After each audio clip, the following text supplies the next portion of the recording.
Hey, and welcome to my video guide on how to set up an FSR sensor on an Arduino Pro Micro. In this video, we're going to do a quick overview on how FSRs work, understanding the circuit and its components, and then a demonstration of how to set up the wiring on a breadboard.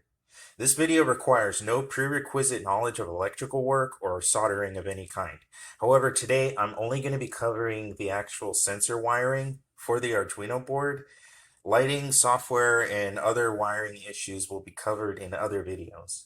Hopefully everything in this video is clear and easy to follow, but if you get stuck or have any issues, don't be afraid to ask any questions you might have in the Discord link below.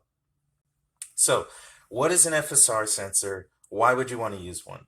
Well, basically an FSR is force sensing resistor, which is actually a fairly simple resistor in concept.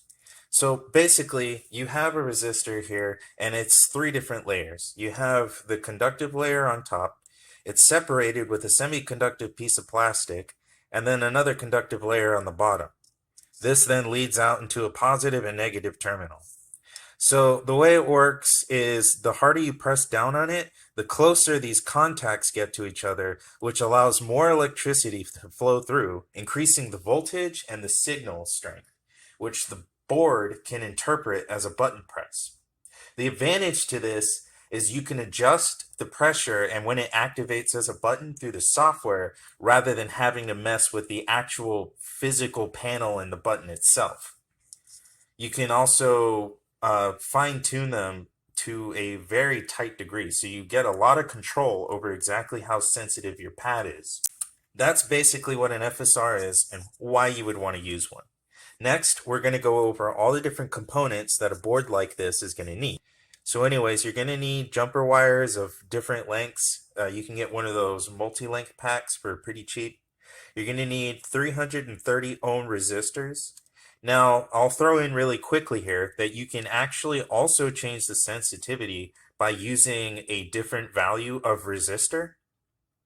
However, most people don't really find that to be necessary.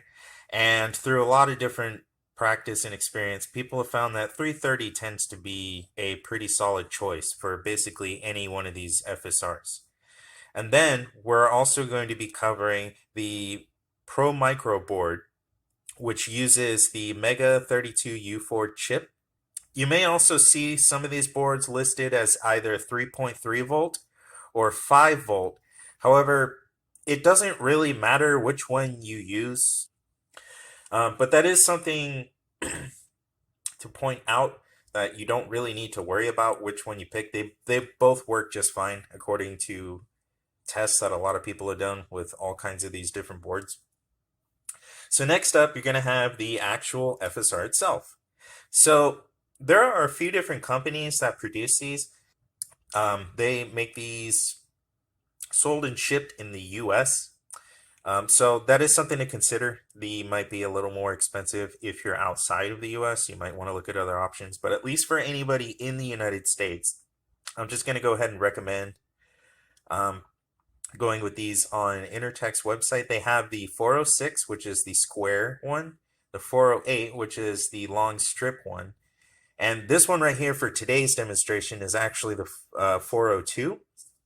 These all function in exactly the same way, and there doesn't seem to be a consensus on what's the best sensor to use. A lot of people like the square one, but really it just comes down to whatever fits your design, basically. So it's going to come down to your form factor and how you have them mounted. So that's pretty much everything that you're actually going to need as far as just wiring your sensor up to your control board. Okay, so before we actually move on to the assembly, I want to cover the circuit really quick. Basically, you have these pins on either side of the board, and the only ones we need to worry about for our use is going to be the ground pin, the analog pins, and the VCC pin. So the basic layout is going to go like this. You're going to have a rail here, your rail here, and so you're going to have your ground. It's going to connect out to the rail, and then that's going to run out and then through the resistor and up and into the analog pin. And then you're basically just going to repeat that 4 times for each of the panels. Okay. So you have your ground.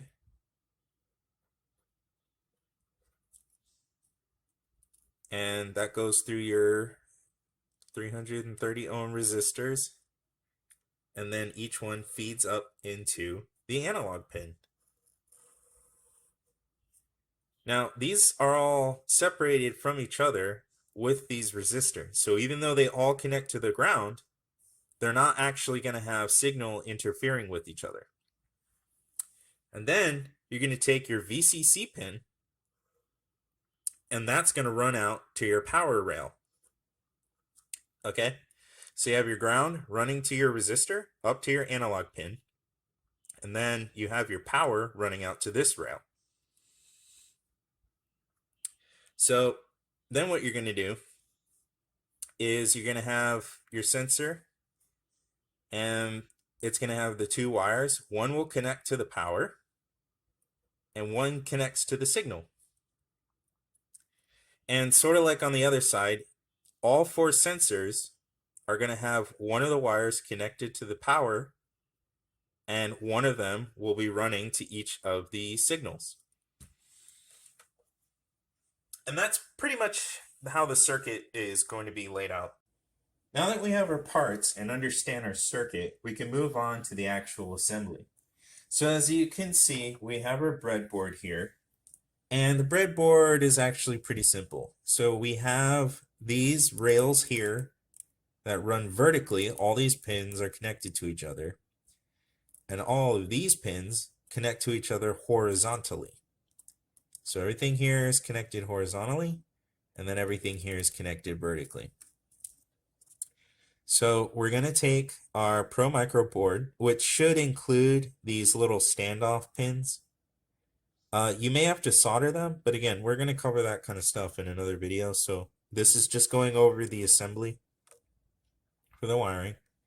You're going to want to place it starting up here into this pin row. Okay. And that's going to give you the spacing you need for all 4 sensors. All right. So now we're going to locate our ground here. So you see we have our ground. And there are actually 2 grounds on the Pro Micro. It doesn't really matter which one you use. So we take our little jumper wire here, and we're going to push it into the hole next to our ground and connect it to this rail here.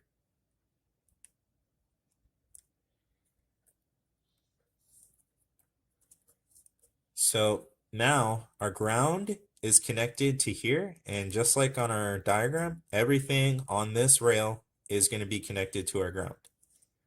So next, we're going to take one of our jumpers here, and we are going to run it from our ground into one of these.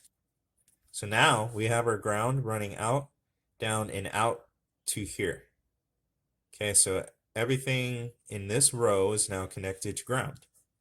So next, we're going to take our resistor, and we're going to use that to bridge these 2 halves that are separated. There we go. All right, so we take our ground, runs down and out through our resistor, and we're going to connect that up and into our analog pins. So now you see we have our pins on the right side. We have A0, A1, A2, and A3. Those are our 4 inputs. Those are corresponding to each button, and that's what you're going to use to set each panel. So we're going to take an appropriate length jumper wire, and we're going to run it, connect it right next to that one. Okay. So now we have ground running down and around through our resistor and up into our analog pin right here. And then, just like in the diagram, you're going to just repeat that 4 times running into each signal. Next thing you're going to want to do is you're going to want to connect your VCC here over to your positive rail. So again, everything is connected here, so we can just jump from this pin to this pin here.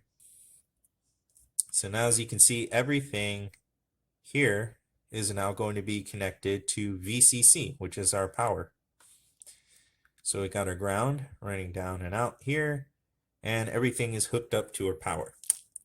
So now we're going to take our FSR, which as you can see runs out to these two different leads, and we're going to take one lead and we're going to plug it into one of these adjacent holes here, and we're going to take our other lead and connect it to one of these power lines.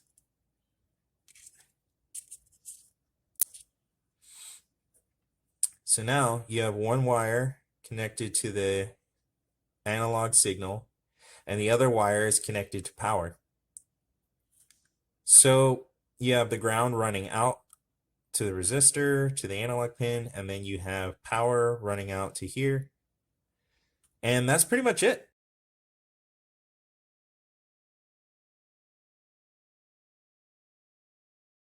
I tried to cover everything really quickly, so again, if I missed anything or if you're confused by something, go ahead and check out the Discord for Stamina Nation. Huge shout out to everybody there. When you go to the pad section, you will see all kinds of different designs, and there are actually a few people who are going to be doing orders for custom built pads too. So keep an eye out for that. You might see something coming out from yours truly pretty soon. But also a huge shout out to Brittany, super randomly, but like her pad is super amazing. It's pretty expensive and very complicated to put together, but yeah, definitely a lot of work and passion has gone into it. Also, shout out to Tej for writing the code that made putting all this together easy. And then a last shout out to Judge, I don't know.